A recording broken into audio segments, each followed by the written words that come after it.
റബൽ star പ്രഭാസിന്റെ ഏറ്റവും പുതിയ ഒരു തട്ടിക്കൂട്ട് ഹൊറർ ഫാൻസി ചിത്രമാണ് രാജാസാബ്. രാജാസാബിന്റെ കഥയിലേക്ക് വന്നു കഴിഞ്ഞാൽ രാജ്ഞിയായ ഒരു അമ്മച്ചി, ഈ അമ്മച്ചിയെ കൈവശം കൊടുത്ത് സഞ്ജീവത്ത് കല്യാണം കഴിക്കുന്നു. കല്യാണം കഴിച്ചിട്ട് ഈ പുള്ളിക്കാരിയുടെ സ്വത്തെല്ലാം അടിച്ചുകൊണ്ട് സഞ്ജീവത്ത് മുങ്ങുന്നു. കൈവശത്തിന്റെ പവർ മൂലം പുള്ളിക്കാരി ഇപ്പോഴും സഞ്ജീവത്തിനെ വലിയൊരു ആരാധ്യ പുരുഷനായിട്ടാണ് കാണുന്നത്. ഈ സ്വത്ത് തട്ടിക്കൊണ്ടുപോയത് തന്നെ പുള്ളിക്കാരുടെ അച്ഛനും അമ്മയും പുള്ളിക്കാരുടെ രാജ്യത്ത് നിന്ന് അടിച്ചിറക്കും. പുള്ളിക്കാരി സഞ്ജീവത്തിനെ കാത്തിരുന്ന് അൽഷിമേഴ്സ് വരും. വർഷങ്ങൾക്ക് ശേഷം നാട്ടുകാരിൽ ഒരുത്തന്റെ ഫോണിലെ സഞ്ജീവത്തിന്റെ ഫോട്ടോ കണ്ടിട്ട് തപ്പിപ്പിടിച്ചുകൊണ്ട് വരാൻ കൊച്ചുമോനായ പ്രഭാസിനോട് പറയുന്നു. കൊച്ചുമോൻ പ്രഭാസ് പെട്ടിയും കിടക്കെടുത്ത് ആ നാട്ടിൽ ചെന്ന് അന്വേഷണം തുടങ്ങുന്നു. അന്വേഷിച്ച് ചെല്ലുമ്പോഴാണ് അറിയുന്നത് സഞ്ജീവത്ത് മരിച്ചുപോയി. ആ മരണം തപ്പി ഇറങ്ങി പുള്ളി ഒരു പാലസിൽ ചെല്ലുന്നു. ആ പാലസിൽ ചെല്ലുമ്പോഴാണ് സത്യങ്ങൾ അറിയുന്നത്. സഞ്ജീവത്ത് ഇപ്പോൾ ഒരു പ്രേതമാണ്. ആ പ്രേതത്തിന് തിരിച്ചു വരണമെങ്കിൽ രാജ്ഞിയുടെ ജീവൻ വേണം. അങ്ങനെ സഞ്ജീവത്ത് രാജ്ഞിയെ തിരിച്ചു കൊണ്ടുവരാനുള്ള വഴികൾ ശ്രമിക്കുമ്പോൾ പ്രഭാസ് ആ പാലസിൽ നിന്ന് തിരിച്ചിറങ്ങാൻ ശ്രമിക്കുന്നു. ഇതിന്റെ രണ്ടിന്റെ ഒരു കോൺഫ്ലിക്റ്റ് ആണ് സിനിമ സംസാരിക്കുന്നത്. ഇത്ര മനസ്സിലാക്കിയത് ഞാൻ കുറെ നേരം ഇരുന്ന് ആലോചിച്ചാണ്. എന്തെന്നാൽ സിനിമ 3 മണിക്കൂർ ഉണ്ടെങ്കിലും പകുതി ഞാൻ ഉറങ്ങുകയൊക്കെയായിരുന്നു. ഭയങ്കര രസമായിരുന്നു. ഇന്റർവെല്ലായപ്പോൾ കുറെ പേര് ഇറങ്ങിപ്പോയി. പിന്നെ ഞാൻ മേളിലൊക്കെ പോയിരുന്ന് ഭയങ്കര രസമായിരുന്നു മൊത്തത്തിൽ ഇതിന്റെ എക്സ്പീരിയൻസ്. സിനിമയുടെ പോസിറ്റീവിലേക്ക് വന്നു കഴിഞ്ഞാൽ അങ്ങനെ പോസിറ്റീവ് ഒന്നും ഇല്ലെന്നുള്ളതാണ് അതിൻ്റെ ഒരു സത്യം. കാര്യം ഇതിനകത്ത് നിറച്ച് നെഗറ്റീവ്സാണ് പറയാനുള്ളത്. അത് പറയാൻ തുടങ്ങുവാണെങ്കിൽ ഒരു 1.5 മണിക്കൂർ വേണ്ടി വരും.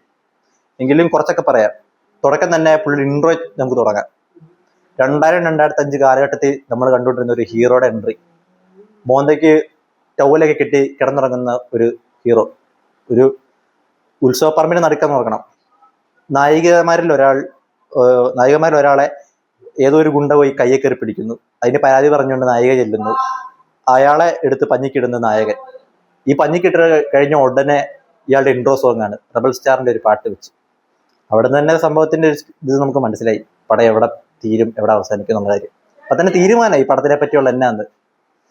പിന്നെ അങ്ങ് പോകുന്നു ഈ അമ്മച്ചിയുടെ കുറെ ഉടായ്പും പ്രഭാസിന്റെ കുറെ ഉടായ്പും നായികമാരിൽ ഒരുത്തിയുടെ ഒരു ക്യൂട്ട്നെസ് ഇടലും പരിപാടിയൊക്കെ. ഞാൻ ആദ്യം വിചാരിച്ച് ആ പുള്ളിക്കാരി പ്രഭാസിന്റെ പെങ്ങളായിരിക്കുന്ന, പിന്നെ മനസ്സിലായത് നായികമാരിൽ ഒരാളാണ്. ആ ഒരു നായികയുടെ കഴിഞ്ഞപ്പോഴേക്കും പുള്ളി അടുത്ത സ്ഥലത്ത് ചെല്ലും. അവിടെ ചെല്ലുമ്പം 2 നായകന്മാരെ കാണും പുള്ളി. ഇതിന്റെ സംഭവം എന്താ വെച്ചാൽ ഈ പ്രഭാസിന് 3 പെൺകുട്ടികളോട് ഇഷ്ടമാണ്. പക്ഷേ ഈ 3 പെൺകുട്ടികളും അയാൾക്ക് വേണ്ടി തല്ലുണ്ടാക്കുകയും 3 പേരെ കെട്ടിപ്പിടിക്കുകയും ചെയ്യുന്ന ഒരു സിറ്റുവേഷൻ ആണ് നമ്മൾ കാണുന്നത്. ഒന്നാമത് വെറുത്താണ് പ്രഭാസിന്റെയും 3 നായകന്മാരുടെയും പെർഫോമൻസ് കാണുന്നത്. അതിന്റെ ഇടയ്ക്ക് വേറെ വെറുപ്പിക്കാനായിട്ട് 3 സപ്പോർട്ടിങ് ആക്ടേഴ്സും ഉണ്ട്. അവരും വലിയ വെറുപ്പീര്, എന്തൊക്കെയോ കാട്ടിക്കൂട്ടുന്നു, കോമാളിത്തരം. പിന്നെ വെറുപ്പിക്കാനായിട്ട് ഒരു പ്രൊഫസർ റോളിലേക്ക് ഒരാൾ വേണമല്ലോ, ഇതൊക്കെ പറഞ്ഞു കൊടുക്കാനായിട്ട് ഒരാൾ. അങ്ങനെ ക്യാരക്ടറിലേക്ക് വരുന്നുണ്ട് ബോമൻ ഇറാനി. പുള്ളിയും വന്ന് പുള്ളിയുടെ രീതി വെറുപ്പിച്ചിട്ട് പുള്ളി പോകും. പിന്നെ സഞ്ജയ് പുള്ളിയും വെറുപ്പില്ല. പുള്ളിക്ക് ചേരാതെ കുറെ മേക്കപ്പും കിട്ടി പുള്ളി വരുന്നു, എന്തൊക്കെയോ കാണിക്കുന്നു, രാജാസാബിനെ വിറപ്പിക്കുന്നു, രാജാസാബ് പഞ്ഞിക്കിടുന്നു, തിരിച്ചു പോകുന്നു. മൊത്തത്തിൽ പറഞ്ഞാൽ ഒന്നും തന്നെ ഇല്ല ഈ സിനിമയെ പറ്റി സംസാരിക്കണമെങ്കിൽ. പിന്നെ ഇതിന്റെ എടുത്തു പറയേണ്ടതാണ് VFX. 4ാം ക്ലാസ്സിൽ പഠിക്കുന്ന കൊച്ചു പോലും ഇതിൽ നന്നായിട്ട് VFX എന്ന് എനിക്ക് തോന്നുന്നത്. കാര്യം കൊച്ചു ടിവിയെ കാട്ടിലും താഴ്ന്നു നിൽക്കുന്ന VFX ആണ് ഈ സിനിമയിൽ ഉപയോഗിച്ചിരിക്കുന്നത്.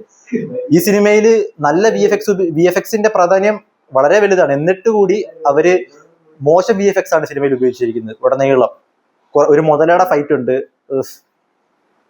ഓർക്കുമ്പോൾ ഇപ്പോഴും എന്തോ പോലെ. അതുപോലെ ഒരു പൂച്ച അടക്കി അങ്ങോട്ടും ഇങ്ങോട്ടും പോകുന്നുണ്ട്. അതിനെ കാണുമ്പോഴും അസഹനീയ ഫീലാണ്. മൊത്തം ഒരു നിർവികാരതയാണ് സിനിമ കാണുമ്പോൾ ഉടനീളം. ഈ സിനിമ പൂർത്തീകരിക്കാൻ ഇവർക്ക് 2.5 വർഷം വേണ്ടി വന്നു. 100-400 കോടി രൂപയാണ് ബഡ്ജറ്റ്.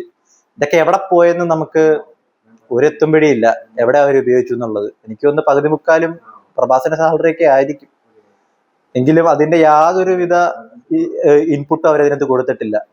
വളരെ ദയനീയമായ ഒരു സിനിമയാണ് രാജാസാബ്.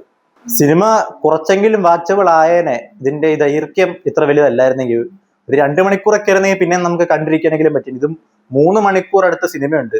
ഈ 3 മണിക്കൂറും ഇവരുടെ ഈ വളിച്ച പെർഫോമൻസ് കാണുമ്പോൾ തന്നെ മനുഷ്യന്റെ നട്ടലൊടിയും. അത്രയ്ക്ക് എക്സോസ്റ്റഡ് ആയിട്ടാണ് ഞാൻ തിയേറ്ററിൽ നിന്ന് ഇറങ്ങിയത്. പിന്നെ പ്രഭാസിനെ പുള്ളിയുടെ ഒരു പഴയ ഒരു ഹോൾസം ലുക്കിലേക്ക് കൊണ്ടുവരാനാണ് ശ്രമിച്ചത്. പുള്ളിനെ ഡാർലിംഗ് എന്നൊക്കെ അവർ വിളിക്കുന്നത്. അപ്പം പുള്ളിയുടെ പഴയ സിനിമയിലെ ഒരു ചാംനെസ് ഒക്കെ കൊണ്ടുവരാൻ അവർ ശ്രമിച്ചു. പക്ഷെ അതിലും ഇവർ പരാജയപ്പെട്ടിട്ടുണ്ട്. പുള്ളിയുടെ ഔട്ട്ഫിറ്റ് ആണെങ്കിലും ഭയങ്കര ബോറ്. ഇനി ഈ വർഷം അല്ലെങ്കിൽ അടുത്ത വർഷം പുള്ളിയുടെ സ്പിരിറ്റ് ഇറങ്ങുന്നുണ്ട്. അതിലാണ് ഇനി ഒരു പ്രതീക്ഷ പുള്ളിയുടെ നല്ല സിനിമ ഇറങ്ങുമെന്നുള്ളത്. സിനിമ തിയേറ്ററിൽ പോയി ഒരു തിയേറ്റർ വാച്ച് ആണോ എന്ന് ചോദിച്ചെന്നാൽ ഉറപ്പായിട്ടും അല്ലെന്ന് തന്നെ പറയും. കാര്യം ഭയങ്കര മടുപ്പാണ്.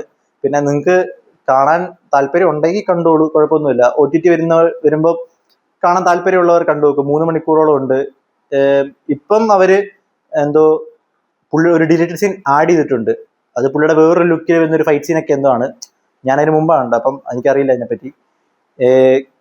തിയേറ്റർ വാച്ചോണെന്ന് ചോദിക്കുകയാണെങ്കിൽ അല്ലെന്ന് തന്നെ ഞാൻ പറയത്തുള്ളൂ.